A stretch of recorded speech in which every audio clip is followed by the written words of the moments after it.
Et yes.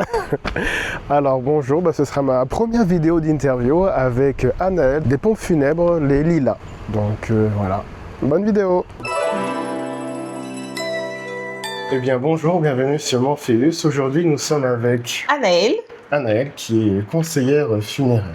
Donc pourquoi tu as choisi ce métier? J'ai choisi ce métier parce que du coup pour moi c'est un métier qui a du sens, c'est un métier très humain et le côté d'accompagner les familles dans un moment de douleur, si je peux dire, c'est ce qui me plaît en fait, faire l'accompagnement des familles et les accompagner au mieux jusqu'à rendre un dernier hommage à leurs défunts. Comment tu as connu ce métier?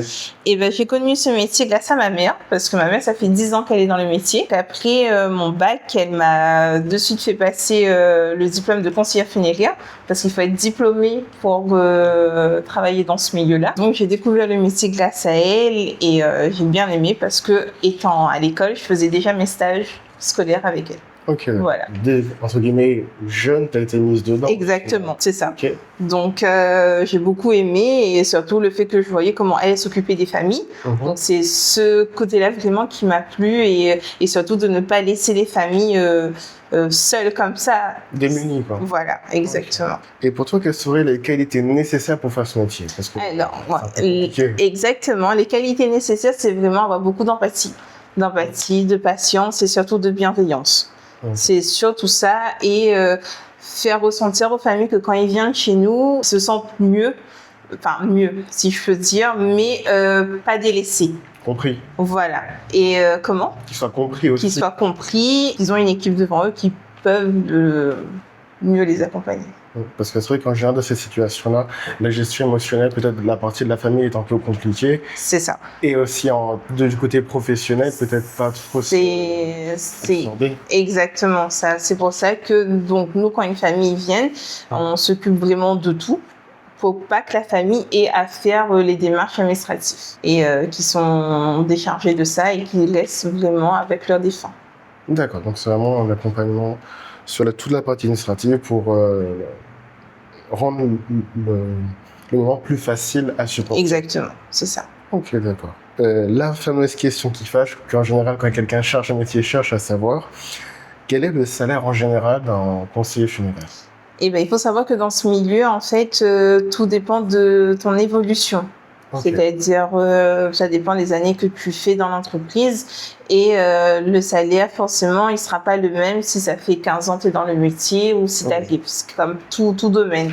Et on est quand même réglementé, on a une grille salariale. Niveau salaire, je dirais convenable, mais dans la moyenne. Dans la moyenne, voilà, c'est ça.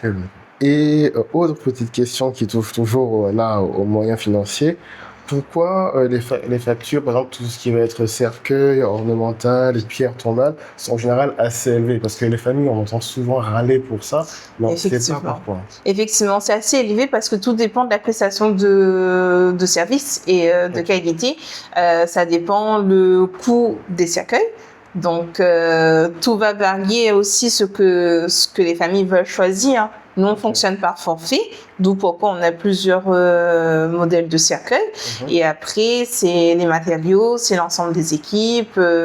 Effectivement, quand on parle d'une prestation obsèque, ça reste un coût élevé. Et tout s'explique effectivement par l'ensemble des matériaux utilisés. Ok, d'accord. Et de ce que j'ai pu comprendre aussi, donc, les cercueils qui sont là, en général, ils doivent répondre aussi à des réglementations et des normes par rapport à la légalité ou bien à des conditions de dégradation, si c'est pour l'incinération ou autre. Après, en soi, les cercueils qu'on propose, c'est des cercueils pour inhumation et crémation. D'accord. Donc là, ça passe pour tout type. Ce qui change vraiment chez nous, c'est l'essence du bois. D'accord. Voilà. Et puis là, on est dans les cercueils luxe, donc on est au forfait plus élevé. Okay. Mais après, ceux qui sont devant, on est en forfait standard et ce qui plaît le mieux aussi. Ok, d'accord. Voilà. Et le type de bois du cercueil change quelque chose en particulier? Là, on est sur du peuplier, donc similaire chêne. Ok. Et ce qui est devant, on est plutôt sur clarophylle. Mais après, les cercueils mis en avant, c'est de la fabrication locale. Et là, c'est des cercueils importés, donc Important. Donc en fait, même les conseillers funéraires participent aussi à l'économie locale. C'est Bien plutôt sûr. bien, hein. Oui. Lorsque vous prenez un stagiaire, comment ça se passe? Parce que... Et ben malheureusement, nous ne Ok. prenons pas de stagiaires. D'accord. Non, nous ne prenons pas de stagiaires parce que on n'a pas suffisamment de temps, entre guillemets, si je peux dire, à consacrer à un stagiaire. Accompagnement. On voit à l'accompagnement, déjà ça. Et quand quelqu'un vient en stage ou vient faire une demande de stage, c'est généralement refusé dans le sens que moi, je vais pas prendre un stagiaire si j'ai pas de décès. Et c'est pas un magasin où tout le monde va venir tous les jours. Oui. Nous, on est forcément dans l'attente, donc on attend qu'une famille nous appelle. Et si je prends un stagiaire sur une durée d'une semaine et que j'ai pas de travail, la personne risque de s'ennuyer. Ça. Mais aussi, comme c'est un domaine un peu particulier, parfois un peu sensible, aussi par rapport à la protection des données, à ne pas divulguer certaines informations, C'est ça. ça peut être aussi un peu compliqué Aussi. de gérer un stagiaire sur ce genre de Aussi. choses. Parce qu'effectivement, c'est pas forcément la personne qu'on va prendre si elle est prête aussi pour ce milieu-là. Ouais. Et nous, c'est vraiment dans le sens qu'on veut pas de stagiaire par peur que la personne s'ennuie. Oui. Le but, c'est que la personne voit une prise en charge d'un défunt, comment monter un cercueil, l'accompagnement, voilà. Est-ce qu'il y a une veille documentaire? Parce qu'en général, les législations changent. Effectivement, on a une veille documentaire parce que les réglementations funéraires, ça bouge beaucoup, ça change beaucoup. Donc nous, on se doit d'avoir une veille documentaire pour donner aux clients des informations fiables. Oui, nous, on se doit d'avoir une veille documentaire. D'accord. Alors, est-ce que vous avez déjà eu des demandes particulières, excentriques? Est-ce que c'était accepté ou refusé? Et ben après, il faut dire que chaque famille vit le deuil différemment. Donc les demandes excentriques, non, parce que ici, donc on a des demandes classiques. Oui. Donc après, bon, on peut avoir des familles qui pourraient nous demander une chanson particulière au cours de la veillée, mais pas vraiment des demandes excentriques. Okay. Non, parce qu'on est vraiment dans le classique et pas excentrique. Okay. Voilà. Parce que, par exemple, j'avais vu récemment dans certaines cultures, ils exposent le défunt dans l'activité qu'il préférait le plus. Bon, peut-être que c'est pas répandre ici, mais parfois il peut peut-être avoir des demandes un peu différentes, tu vois. Non, non, de notre côté, que des demandes classiques et Okay. voilà. Donc, qu'arrive-t-il si la famille est en désaccord avec les funérailles? Donc, par exemple, le choix du cercueil, la cérémonie et tout. Comment ça se passe? Eh ben nous, Dieu merci qu'on n'a pas ce souci parce que quand une famille vient, on désigne directement un référent. Donc ce référent-là, ça sera la personne avec qui on va partager toutes les informations que nous on a et que cette personne a. Et c'est une personne que la famille désigne pour pouvoir faire le choix du cercueil, le choix des fleurs, voilà. Quitte à envoyer des photos parce que pas toute la famille peut venir malheureusement, mais il y a quand même une bonne communication et d'où pourquoi ça se déroule quand même bien.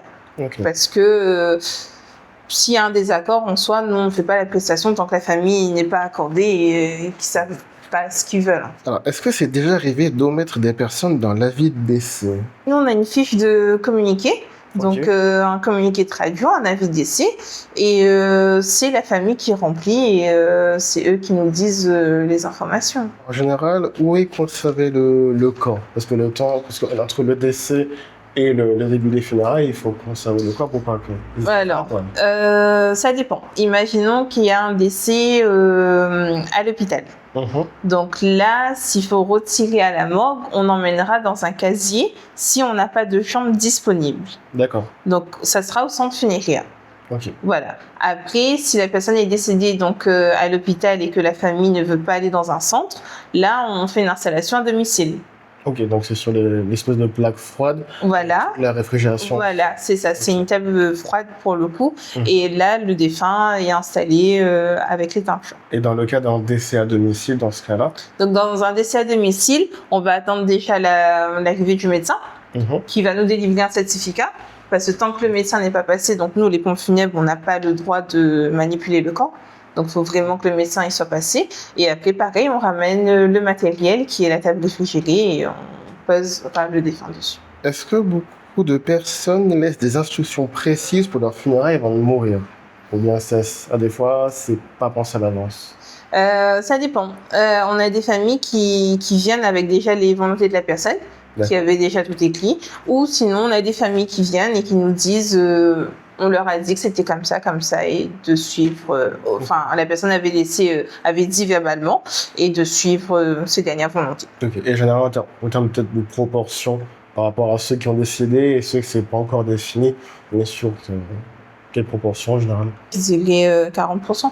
De ce qui n'a pas été décidé? Oui, oui. Ok, d'accord. Mais en fait, les gens sont assez prévoyants de manière générale. Oui, c'est ça. Ils prévoient quand même bien, et même nous, on propose des dossiers de prévoyance. Donc la prévoyance, c'est la personne vient chez nous dit ses volontés, choisit son cercueil, et nous on fait une pochette. Comme ça, si demain la personne est amenée à décéder, et ben nous on aura déjà tout préparé d'avance, vu que la personne nous aura déjà dit ce qu'elle souhaitait. Ok, d'accord. Et généralement, c'est plutôt des personnes âgées ou bien qui ont des difficultés de santé ou bien... Des personnes un peu âgées, pour le coup, qui préparent, et puis des personnes malades. Ok, d'accord. Voilà, qui viennent et qui savent malheureusement pas quand est-ce que, au vu de leur maladie, quand il y aura un décès, mais ils préfèrent pour le coup préparer d'avance. Ok. Comment on réagit lorsque un jeune, par exemple, vient demander une prévoyance, par exemple? Eh ben, c'est toujours compliqué quand c'est oui, un petit peu quand c'est un jeune, parce que faut vraiment s'adapter à ses demandes. Et puis, en soi, nous, pareil, ça revient à l'accompagnement et de mieux le conseiller, surtout si c'est un jeune qui voyage un peu, qui reste pas à La Réunion. Donc là, on peut le proposer effectivement des options telles le rapatriement à rajouter à la prévoyance. Voilà, parce que si c'est un actif, une personne qui bouge beaucoup, on ne sait pas aussi lors d'un voyage qu'est-ce qui peut arriver. Mais comment ça se passe un rapatriement?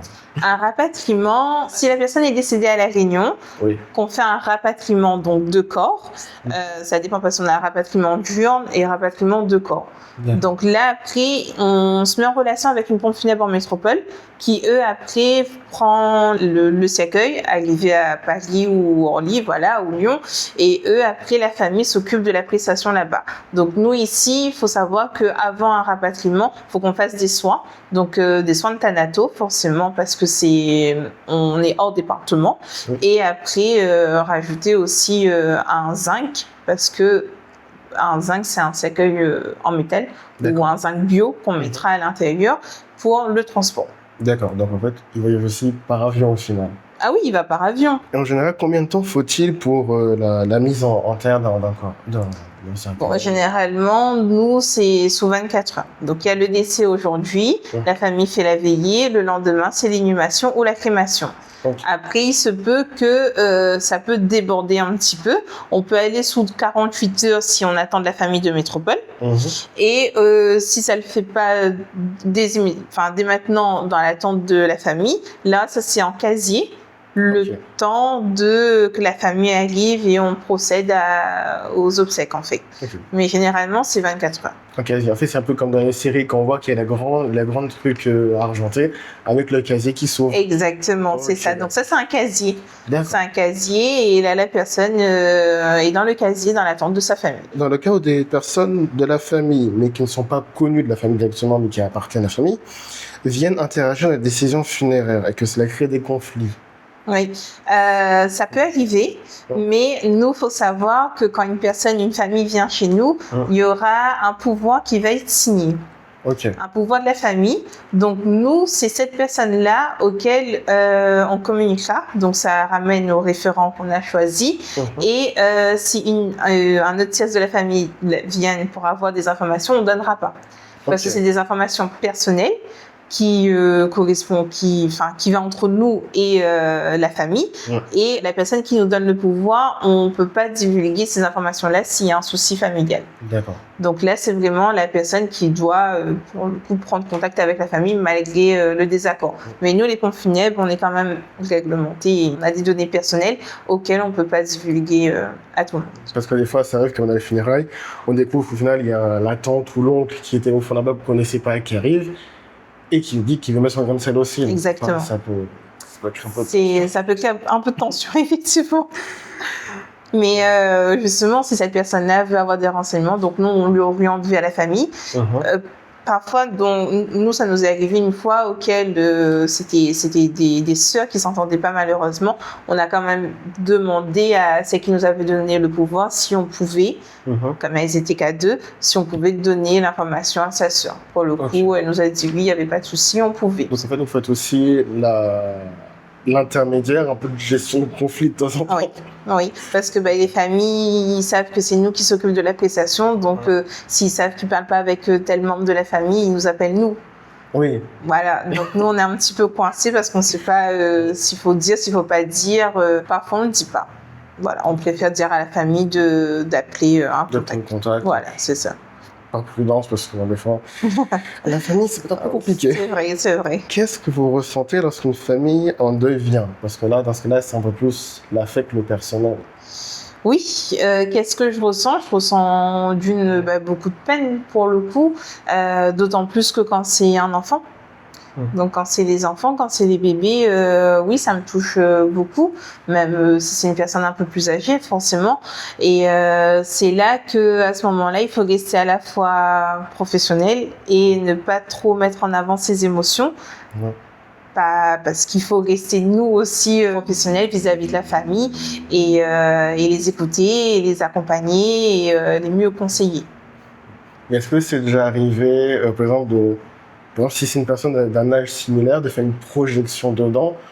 Est-ce que c'est déjà arrivé, par exemple, de se dire « Ah, ça aurait pu être moi » ou bien si c'était ma famille? Oui, forcément. À certains cas, parfois, je me dis si c'était mes parents. Oui, forcément, on se projette un petit peu, mais on se ressaisit vite aussi. Voilà, parce que on se dit, bon, malheureusement, nous, ça reste notre métier, ça reste notre milieu. Il faut savoir jongler entre émotion et le côté professionnel et ne pas tout mélanger. Ok. Donc, être assez humain, pouvoir comprendre la personne et pas paraître froid, mais et ne pas être trop froid et trop professionnel pour pas mettre à mal la personne en face. Oui, voilà, c'est ça. Mais en soi, généralement, on essaie quand même de pas être froid. Enfin, on l'est pas de base déjà.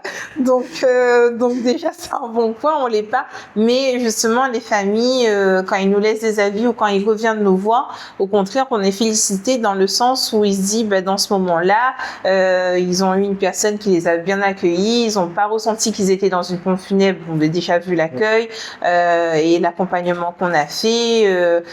Au contraire, les familles nous laissent quand même, là, dans le livre d'or, des beaux mots, même sur Internet, les gens sont ravis quand même de la prestation qu'on propose. C'est vrai qu'en général, les pompes funèbres ont une vision de quelque chose de très gris, lugubre, terne. Donc là, il y a de la couleur. Donc... Voilà, c'est exactement ça. Comment les gens réagissent lorsque vous dites votre métier? Parce que c'est un peu sans contact de la mort, entre guillemets. C'est en contact de la mort, effectivement. Et quand j'annonce mon métier, les gens sont surpris. Il y a un peu de gêne aussi. Mais quand je les explique mon rôle, pour le coup, ils comprennent mieux l'importance. Mais a priori, quand on me voit d'entrée, on ne se dirait pas que je travaille dans les pompes funèbres. Ils penseraient plus que je serais dans le côté esthétique, mais en fait, non. Et quand j'explique pourquoi, ce que je fais, j'aime bien parce que je suis pas amenée à rester qu'au bureau. Je me déplace à la morgue, je vais au centre, je vais au cimetière, je vais partout. Et ils comprennent mieux le rôle que ça. Vous n'êtes pas thanatopracteur non plus. Vous êtes au contact, mais c'est plutôt administratif en général. Administratif sur le plan funéraire, donc à préparer, retrouver mes collègues à la morgue. Si on n'est pas thanatopracteur, effectivement, je ne le suis pas, mais s'il faut faire une mise en beauté à la personne, je peux le faire, parce qu'on est quand même habilité à le faire et on a les équipements. Donc, je peux faire une mise en beauté à la personne décédée, ça c'est sur demande de la famille. Et après, au cimetière, moi j'y vais quand on livre les pierres tombales.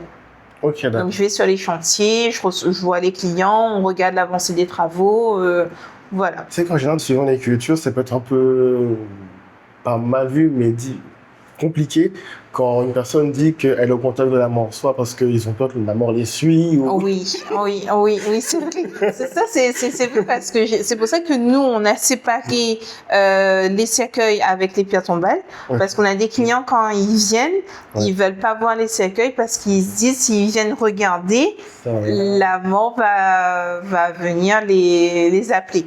Ok. Donc, on a séparé, comme ça, quand ils viennent, ils voient que les pierres tombales. Ok. Ils voient pas de suite la partie showroom. Ok, d'accord. Voilà. Ça permet de séparer que les gens voient juste, parce que là, juste une pierre avec une inscription dessus, ils ne se voient pas dedans non plus. Voilà, c'est ça. Contrairement si, après, je sais pas si, après, tout dépend des coutumes des gens aussi, hein. Mais quand on a des gens qui nous disent non, le cercueil, nous, on veut pas voir parce que si on regarde, Ça va. Voilà.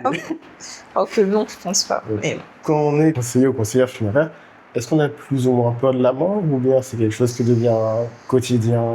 pas quotidien, en vrai, la mort, ça fait toujours peur, hein. Oui, je suis bien dedans. Ça fait depuis 2020, donc je travaille avec mes parents parce qu'on est une entreprise familiale. Ça fait toujours peur, mais je peux aborder le sujet de la mort facilement. Ok, oui. Voilà. Mes amis, souvent, ils me disent, mais toi, tu parles ouvertement de ce sujet et tout, parce que je suis dedans tous les jours. Même, je suis d'astreinte. Si j'ai un décès la nuit à 2h, 3h du matin, il faut que je me réveille, il faut que je m'occupe des familles. Donc oui, j'ai cette facilité de parler ouvertement de mon métier, mais après, je dis pas que j'ai peur, mais si Oui, demain ça vient, oui, j'appréhende un petit peu. Donc en soi, c'est déjà prévu quand même. Qu'est-ce que les familles regrettent le plus de ne pas avoir demandé une fois que les funérailles sont terminées? Je dirais pas forcément de regret parce que quand ils viennent chez nous, donc ils nous disent vraiment tout ce qu'ils veulent. Donc nous on fait au mieux pour avoir. Donc oui, pas forcément de regret parce qu'une prestation obsèque, ça se travaille avec la famille. Ok, d'accord. Donc c'est vraiment tout ce que la famille nous dit, nous on fait notre possible pour eux. Si c'était pour vous, que choisiriez-vous? En termes de prestation obsèque, Oui, à peu près. oui, alors si c'était moi déjà, je partirais sur une crémation, donc pas une inhumation pour le coup. Donc une crémation et parce que d'une pourquoi? Parce que les cimetières sont saturés. Et si on n'a pas de concession, c'est compliqué. Parce qu'on a le cimetière de Prima, le cimetière de Bois-Rouge et même le cimetière de Sainte-Suzanne qui est pris. Contrairement à une crémation, c'est mis en four. Après, les cendres, donc c'est moins... c'est moins, je veux dire, encombrant, je veux dire, voilà. Donc moi, si c'était moi, je choisirais une prestation pour une crémation.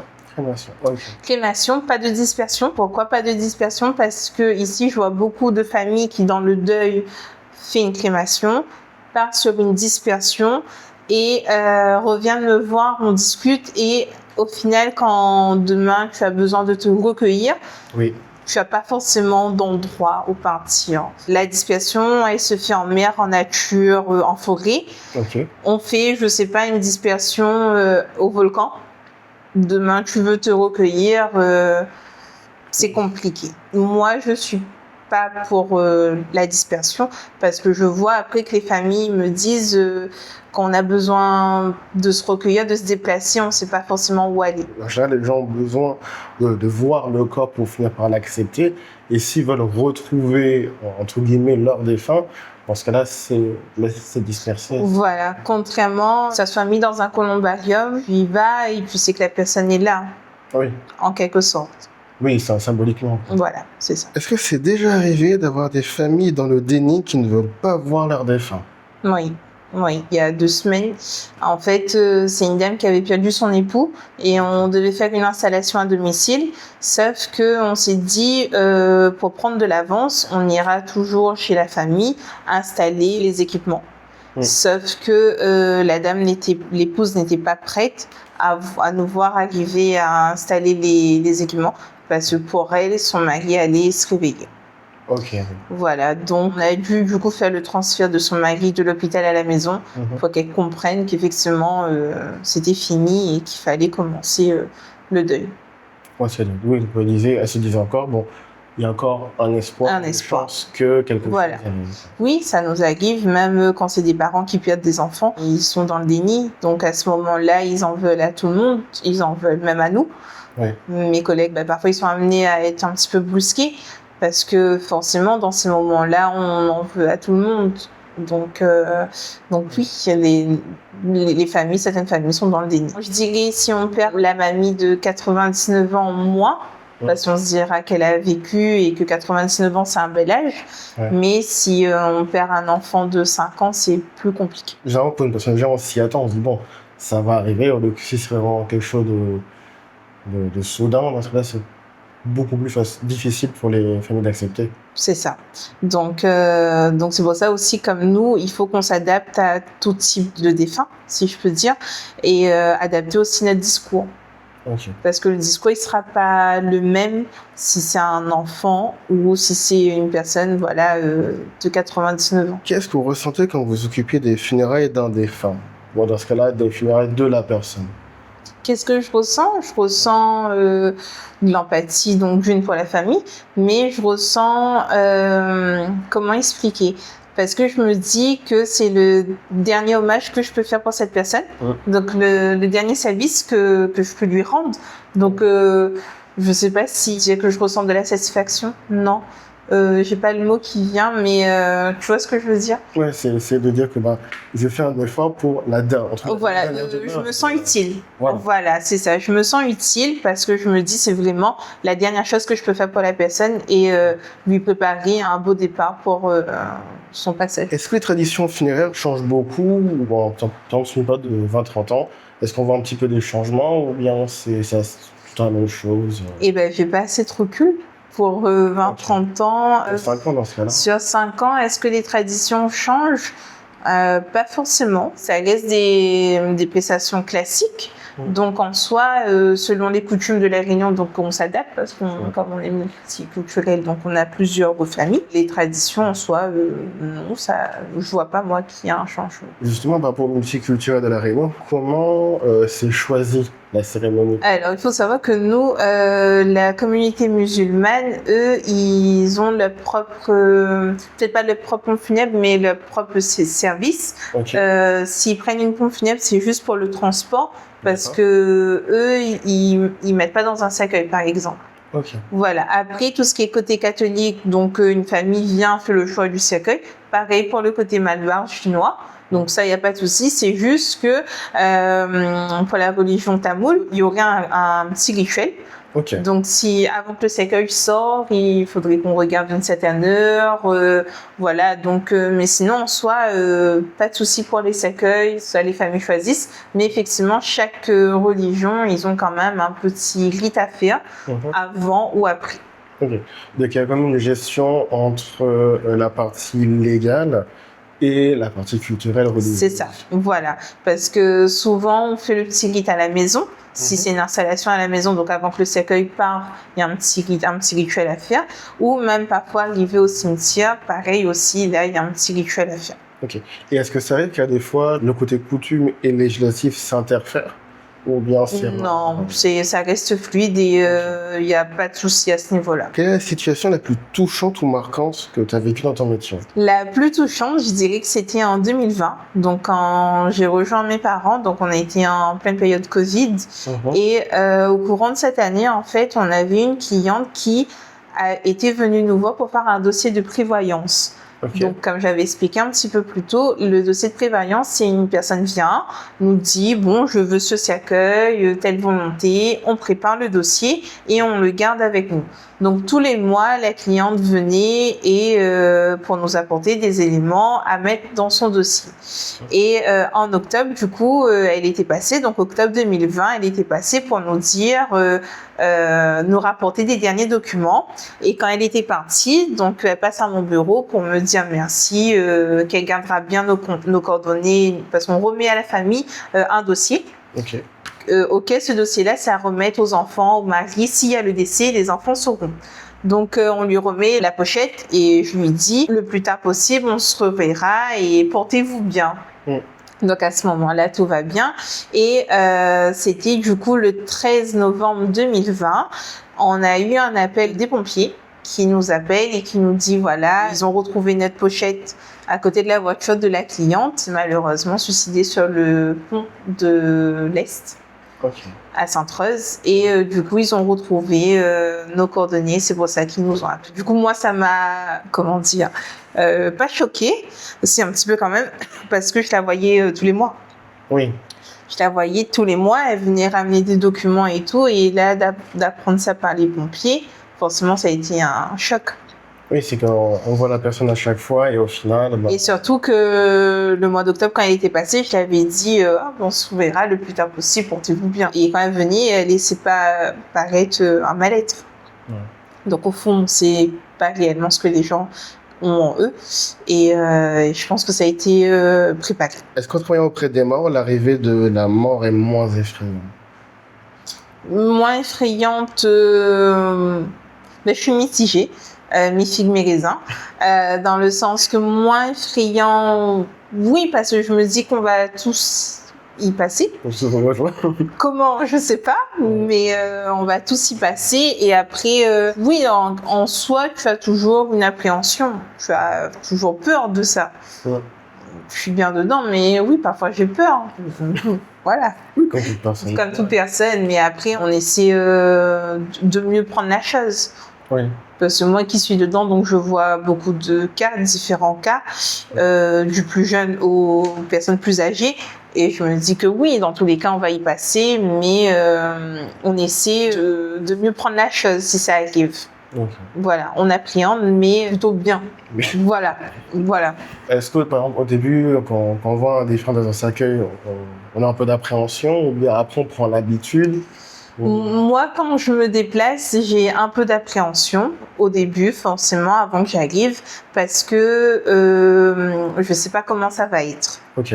Voilà, parce que comme il y a tout type de mort, donc pas toutes les personnes décèdent de la même façon. Donc c'est vraiment, j'ai une appréhension avant de rentrer dans la salle. Je sais pas comment ça va être. Donc forcément, j'appréhende toujours un petit peu. Mais après, une fois sur place, c'est naturel. J'ai pas de peur, mais j'ai beaucoup d'appréhension à l'avance. Mais après, une fois dans la salle avec le défunt, ça va. Parce qu'il ne bouge plus. Voilà, oui. Oui. Mais oui, forcément, parce que après on a plusieurs cas, donc on ne sait pas comment ça va être. Ça dépend des cas. Si c'est par exemple trop dur, je peux pas laisser là. Okay. Voilà. Parce que parfois, les personnes peuvent décéder dans un accident, soit sur la route, ou ils tombent chez eux. Et parfois, j'ai vu des interviews de Internet qui disaient que parfois, c'est un peu du bricolage, il faut reconstruire certaines parties. Effectivement, donc parfois on a la reconstruction du visage, on le fait avec du SFX. SFX, tu sais, qu'est-ce que c'est? C'est comme ce qu'on utilise en termes de make-up. Les petites pattes auxquelles il faut remodeler pour que la famille puisse avoir une belle image avant le départ. On ne peut pas bien voir la personne. Nous, on conseille aux familles de ne pas voir.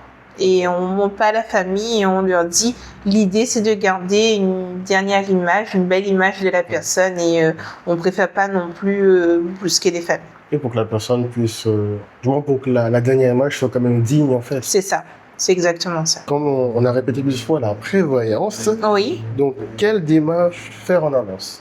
Alors, quelle démarche faire en avance sur la prévoyance? C'est nous faire part du souhait. Donc, inhumation, crémation, faire le choix du cercueil, nous faire part s'il y a des fleurs, s'il y a une musique particulière, voilà. Vous aidez aussi sur toute la partie administrative, déclaration de décès, résiliation des contrats, parce que parfois, au niveau par exemple de la banque, assurance ou autre, ça peut être un peu... Oui, alors quand une famille vient chez nous, on s'occupe de tout ce qui est démarche administrative. Okay. Donc la famille, une fois qu'une famille vient chez nous, ils vont pas s'occuper des papiers. Ils vont juste se recueillir avec la personne parce que 24 heures, ça passe vite. Pour nous, notre petit canot, la famille n'a pas à aller faire les papiers vu que nous, on est là pour eux. Okay. Donc, nous, on va aller en mairie, on va aller en centre, on va aller au cimetière, on va tout faire pour eux. La seule démarche que la famille doit faire, c'est d'aller à l'église, de rencontrer le curé. Parce que là, à ce moment-là, c'est le curé, lui, il veut voir la famille et pas les pompes funèbres. Juste cette démarche-là. Après, concernant niveau bancaire, nous, quand on a terminé une déclaration en mairie, le fait que la mairie soit en relation avec l'INSEE, donc automatiquement, le compte, il pourrait être bloqué. D'accord. Généralement, c'est les familles qui font tout ce qui est résiliation de compte, EDF, EO, voilà. Mais ça, c'est pas à notre niveau. Nous, vraiment, on s'occupe de tout ce qui est démarche administrative lors du décès. Si le compte, imaginons, il est amené à être bloqué, parce que comme l'INSEE sera au courant que la personne est décédée, faut savoir que les banques, ils sont encore amenés à payer la facture des pompes funèbres. Donc, jusqu'à une valeur de... On était à 5 000, je crois, on est passé à 6 000. Mais après, le compte est bloqué, il ne paye plus aucune facture, juste la facture des pompes funèbres. Voilà. Et après, si le compte n'est pas bloqué, donc c'est la famille qui fait la démarche avec un acte de décès et qui disent que voilà, ils veulent que le compte soit bloqué. Par rapport à la prévoyance et les frais obsèques, il y a une question qui m'était posée. Vaut mieux prendre une mutuelle pour une mutuelle décès ou bien mettre une somme de côté pour le moment fatidique? Tout dépend. Moi, je conseillerais plutôt de partir sur une prévoyance. Ok. Une prévoyance, en fait, vous savez déjà le montant.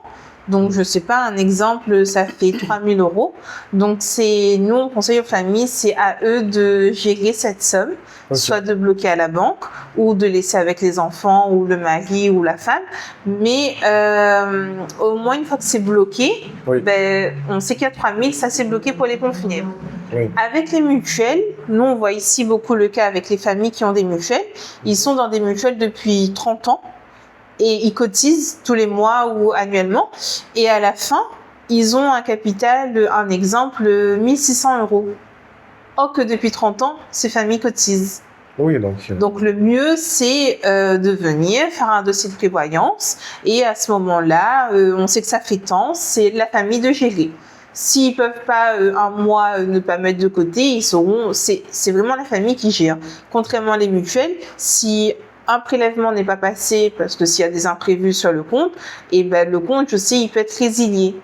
Donc, on est perdant. Après, pareil, il y a des contrats mutuels où il y a un délai de carence. Donc, ça ce qui est normal. Un délai de carence, on peut être entre 6 et 9 mois. Donc, lors de la souscription, il faut, pour le coup, ne pas décédé dans ce délai de carence-là. Mais après, pareil, il y a certains contrats où malheureusement, donc nous, on signe et on lit pas forcément les CGV, mais il y a certains contrats de mutuelle. S'il n'y a pas le décès avant les 65 ans, c'est à fond perdu. D'accord. Voilà. Donc moi, je conseille souvent, pour le coup, à nos clients, d'opter pour une prévoyance. Mais du coup, prévoyance avec une marge, parce qu'il y a des fois, peut-être les frais ou les prix de cercueil pourraient augmenter. Oui, là pour le coup, les dossiers de prévoyance que j'ai fait là depuis 2026, c'est sur une base de ce que nous on vend. Oui. Mais à ce prix-là, j'informe aussi la famille qu'ils ont d'autres factures à régulariser, pas que chez moi. Parce que si on va dans un centre, donc on a les frais du centre à régulariser. Et si on va pour une inhumation, on a aussi le frais de fossoyage à régulariser. Et pareil, pour une crémation, on a le frais de la crémation qui est quand même de 500 euros à payer. Nous, on fait le devis chez nous. La personne, c'est le tarif. Mais je l'informe quand même aussi des tarifs des à côté auxquels il faudra s'y préparer aussi. Et peut-être dire à la famille aussi de prévoir une marge au cas où certains frais augmentent. Ah oui, bien sûr, parce qu'on ne sait pas, donc une personne qui vient là, on ne sait pas, peut-être que la personne est amenée à décéder dans 20 ans, et oui, peut-être que nous, d'ici là, on aura une augmentation aussi. Une vraie gestion budgétaire de la part de la famille pour dire que, ok, là, on se donne tel chiffre aujourd'hui, mais au cas où... il faut quand même prévoir, oui. Okay. Quelle est la chose la plus importante que les familles devraient préparer à l'avance pour faciliter l'organisation des funérailles? Préparer à l'avance, oui, comme on a dit un peu plus tôt, mettre en pratique les volontés de la personne. Oui. Préparer en avance, ça peut être aussi, si par exemple la personne est décédée à domicile, donc nous préparer la salle à l'avance pour le coup, parce que quand on arrive, au moins la salle elle est prête pour l'installation du matériel. Mais si on parle vraiment la partie défunt, oui, ils sauront de toute façon ce que la personne souhaiterait. Si en soi la personne n'a pas laissé ses volontés, la famille gère comme ils veulent, selon leur volonté à eux. Ok, d'accord. Donc pour une simulation, j'ai un proche de ma famille qui est décédé, et première chose à faire... La personne est décédée à domicile, on appelle le médecin. Première chose, médecin. Première chose, médecin. Deuxième chose, les pompes funèbres. Rappeler les pompes funèbres quand le médecin est déjà passé. Parce que les médecins, ils ne vont pas arriver maintenant. On a des médecins qui peuvent arriver pendant 4-5 heures ou que le lendemain. Mais maintenant, il faut savoir que les infirmiers libéraux, ils sont aussi aptes à délivrer un certificat de décès. D'accord. Donc, si on appelle le médecin, on appelle l'infirmier. Si la personne est suivie, on peut appeler un infirmier. Et après, deuxième démarche, appeler les pompes funèbres. Rappeler les pompes funèbres quand le médecin est passé. D'accord. Parce que nous, moi, le fait que j'ai l'appel en avance, ça me permet d'appeler mes collègues. Parce que mes collègues, ils sont dans l'Est, le temps qu'ils font la route et qu'ils viennent. Et après, tant que le médecin n'est pas passé, mes collègues, ils ne peuvent pas toucher le défunt. Il faut vraiment qu'on ait le certificat de décès. On manipule le défunt et que la personne n'est pas décédée. C'est compliqué. Par exemple, dans le cas où une personne est déclarée décédée, mais au final, la personne ne l'est pas. Parfois, ça arrive. Dans d'autres pays, oui, je sais que ça arrive. Encore vu que ça n'est pas encore arrivé à La Réunion. Nous, du moins, chez nous, on n'a pas encore eu ce cas. Oui, c'est problématique. C'est pour ça que nous, on insiste sur le fait qu'il vaut mieux attendre le certificat du médecin pour que nous, on se déplace et on fasse le nécessaire. Ok. Mais Dieu merci que ça n'est pas encore arrivé ici. J'en vois effectivement que dans d'autres pays, ça arrive. Ça arrive. Souvent en Inde, j'ai vu que ça arrive beaucoup où la personne se relève dans le cercueil et tout. On va dire qu'on a des bons médecins qui peuvent déclarer la personne. Voilà. En parlant de se relever dans le cercueil, est-ce que c'est confortable un cercueil? Je sais pas, je pense que ça peut être un petit peu dur quand même. Un peu dur dans le sens où à l'intérieur, c'est pas brut, hein, c'est capitonné. Donc on a du capiton, la personne a quand même une couverture sur elle et un oreiller. Mais le dessous, là, c'est dur, ça. Un peu raide. C'est ce que j'allais dire dans ma tête, un peu raide. Mais oui, c'est vrai que c'est capitonné, donc on va dire qu'on ne le sent pas. Confortable, je sais pas. Je ne pourrais pas te dire là-dessus. Okay. C'est possible de voir l'intérieur d'un cercueil? Oui, là tu verras qu'à l'intérieur du cercueil, donc il est brut, et après on mettra du capiton à l'intérieur. Donc un capiton en tissu, et ça habillera le cercueil. Quelles sont les choses que tu aimes bien dans ton métier et les choses que tu n'aimes pas trop? J'aime beaucoup le contact avec les familles. J'aime beaucoup discuter avec eux, bien même qu'on a beaucoup de familles qui, après les obsèques, viennent nous voir, enfin plutôt moi parce que je suis à l'accueil, donc ils ont déjà le premier contact avec moi. Et bien même s'ils n'ont pas besoin de grand-chose, ils viennent juste pour discuter. Okay. Donc j'aime beaucoup ce retour-là, dans le sens où je me suis dit que la famille nous a fait confiance et qu'ils sont contents et ils reviennent nous voir, discuter un petit peu, même savoir qu'est-ce que les familles deviennent après le deuil, comment ils ont avancé dans le deuil. J'aime beaucoup savoir parce que chaque famille, chaque personne a un processus du deuil différent. Donc, savoir comment la personne évolue dans ce processus-là, j'aime beaucoup savoir aussi qu'est-ce que la personne devient. Et qu'est-ce que j'aime le moins, j'en ai pas, parce que j'aime mon métier, j'aime ce qu'on fait, et j'ai pas forcément d'inconvénients. Peut-être parfois les horaires. Comment? C'est l'astreinte peut-être. Oui, parce que quoi qu'en soit, ça va. Parce que du coup, avec ma mère, donc on jongle, c'est chacune fait un mois. Okay. Donc un mois, là, je suis dans mon mois d'astreinte. Oui, peut-être l'inconvénient, c'est un appel à 4 heures du matin. Mais on se doit d'être là. On se doit de répondre et on se réveille et on travaille et on va travailler. Est-ce que c'est un métier qui peut-être aurait de l'avenir par rapport à... Un métier qui aurait de l'avenir, oui, parce qu'on aura toujours besoin de nos services. Donc, on se doit, pour le coup, offrir aux familles une belle prestation pour un dernier hommage à la personne. Si les jeunes veulent se lancer dans ce métier et qu'ils n'ont pas peur, oui, ça reste un beau métier et il faut surtout avoir le côté humain et beaucoup d'empathie. Et par exemple, pour le diplôme, c'est quoi comme diplôme? J'ai eu mon diplôme en 2012, donc c'était le diplôme de conseillère funéraire. Okay. Parce que pour être apte à parler avec les familles, il faut que tu sois diplômé. Okay. Donc, tu as le diplôme de conseillère funéraire comme moi, je l'ai. Tu as sinon le diplôme de maître cérémonie. Donc, ça, c'est mes collègues. Ou sinon, après, ça passe au diplôme de dirigeant d'une pompe funèbre. Okay. Voilà. Mais dans tous les cas, les maîtres cérémonies, si les agents ils sont pas diplômés, c'est pas bien grave. Mais l'idée, c'est qu'ils ont leur diplôme. Et pareil, ça reste un plus. Et mais par conséquent, pour travailler dans les pompes funèbres et accueillir les familles, il faut avoir le diplôme de conseillère funéraire. Okay. Donc c'est quand même réglementé. Oui. Okay. Et du coup, le diplôme, c'est quel niveau après le bac? C'est bac plus 2, bac plus 3? Je sais plus. Parce que moi, du coup, j'ai un bac plus 3, mais pas avec le diplôme. D'accord. Parce que j'ai un bac de comptabilité, j'ai un BTS de commercial et j'ai une licence. Okay. Donc, le diplôme de conseiller funéraire, je ne sais pas si on est à quel niveau. En fait, avec ton parcours, ça fait vraiment... Tu es vraiment complète, parce que là... Oui. Oui, parce que du coup, donc le fait que j'ai rejoint l'entreprise familiale en 2020, le fait que j'ai fait une licence de management, donc ça complète effectivement. Je peux appliquer ce que j'ai appris à l'école avec mes collègues et pareil pour l'organisation des obsèques, il faut tout soit coordonné, il faut qu'on ait une bonne communication sur les horaires. Le type de cercueil que la famille a choisi, voilà, ça demande vraiment une organisation minutieuse. Surtout par exemple, s'il y a un transfert de corps d'un côté de l'autre à Lille, En plus, normalement, je crois qu'il faut vérifier l'accord de passage dans les différentes villes. Oui. Donc, L'accord, pas forcément, c'est quand on change de commune, il faut une poste de scellé. d'accord. Voilà, donc ça, c'est, on appelle la police, ils font une poste de scellé. Mais après, si la personne est décédée à Saint-Denis et qu'on fait une inhumation à Saint-André, il faut que après je me déplace à Saint-André pour avoir le permis d'inhumer. Ok.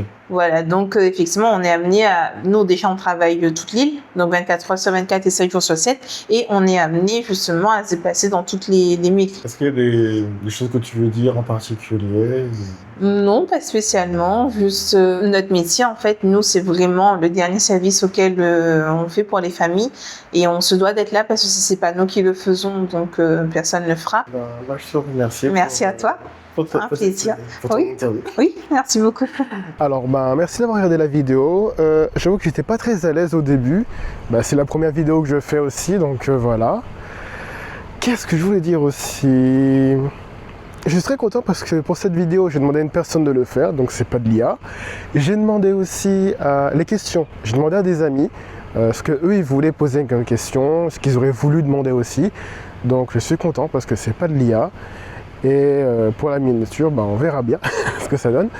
Mais voilà, je suis très content aussi. Je voulais remercier aussi Anaël des Pompes Funèbres des Lilas de m'avoir accueilli, d'avoir été gentil et tout, d'avoir participé à la vidéo. Donc voilà, merci beaucoup à vous. Et j'ai pas encore d'outro, donc voilà, à la prochaine vidéo.